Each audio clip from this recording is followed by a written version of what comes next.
چې یو ګناه باندې یو سړی ګیر کړي نو د هغه سړي نه ته ویډیو وکړې هغه ویډیو نشر کړې نو صحیح ده یو دغه انسان ګناه کړي خو دا انسان عزت لري د هغه اولاد لري هغه به ورونه لري هغه به پلار لري هغه به قوم لري بې عزته کول دا په مسلمان باندې حرامه ده ګناه یې کړې یو سړي زنا وکړله په شرع کې هغه ته څوک شته خپله سزا ورته معلومه ده ته چې له هغه نه ویډیو وکړې او په داسې یو حالت کې ویډیو تېر نه وکړې چې هغه میډیا کې نشر کړې نو یو خو دې دغه سړي هغه حقق وکړه دا هم دغه مجرم هم د ګناه څوک سو مرتکب سو او څوک هم د ګناه مرتکب سو دا چا چې ویډیو کړی دی هم د ګناه ځکه هغه هم فرض پرېښود هغه هم فرض هغه مرتکب د حرامو شو هغه چا چې ویډیو کړی هغه سړی باید محکمه کړل سي لکه څنګه چې هغه زندان ته یوړل کېږي دا هم زندان ته یوړل سي طالبانو ورونو د نږدې ورځو کې د هرات په ولایت کې یوه پېښه وسوه تاسو ډېر به خبر یې لیدلې به مو وي طالبانو یعنې تقریبا مسلمانان یعنې ما نه بیخي ډېرو مجاهدینو پوښتنه وکړه د مختلفو ولایتونو نه چې دا اسلام کې روا ده طالبانو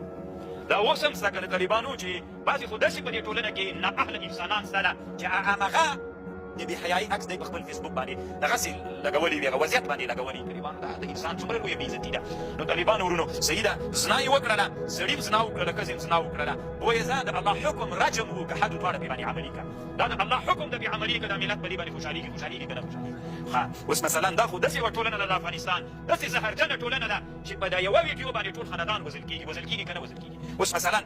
هلته تاسې به هغه ویډیو لیدلي طالبانو کله چې ویډیو وکړل هغه سړي نو هر څنګه چې ګناه یې کړې طالبانو مسلمان ده مسلمان نه ګناه کېږي معیز اسلمي رضی الله عنه چې زنا کړې رسول الله ته راغی صلی الله علیه وسلم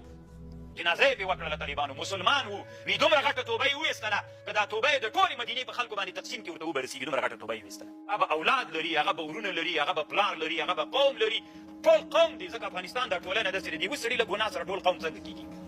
ټول قوم بدنامه کېږي ذلیل کېږي د یوې ښځې پلار لري مور لري ورونه لري خاندان لري دا داسې یوه ټولنه ده د افغانستان په ټولنه کې چې د دې ټولنې سره ټول انسانان په مځکه باندې ننوځي ټول قوم ته بدنامي رسېږي طالبانو ورونو نو خو لا ضرر ولا ضرار فی الاسلام اسلام کې به نه ته چا ته ضرر رسوي نه به تا ته چا څوک ضرر رسوي تاسې ورسئ اوس که دا د هرات ولایت چې د هر ولایت خو دا پېښه هلته هغه شوې ده چې دا اوس تاسې هلته ورسئ پوښتنه وکړئ چې هغه قوم به څه رقم کوي طالبان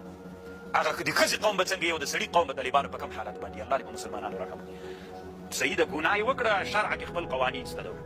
که دا هر چا دا ویډیو کړي طالبانو ورونو باید دا سړی هم محکمه شي ځکه دم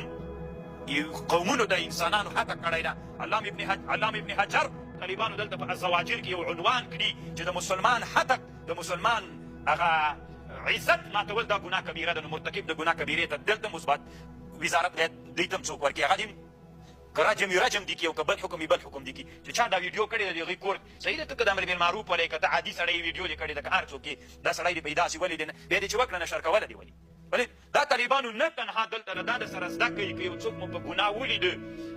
ګناه یې وکړله نو د ثبوت دپاره د ویډیو ترې نه وکړه ویې ساته هلته یې ور وښیې نو نشر کوې ولې دا د مسلمان بېعزتي د طالبانو د مسلمانانو بېعزتي مه کوئ حتک او د یو چا حرمت و احترام ساتل دا په اسلام ان اکرمکم عند الله اتقاکم ولقد کرمنا بني آدم ما بني آدم ډېر عزتمن پیدا کړی د عزت یې وساتئ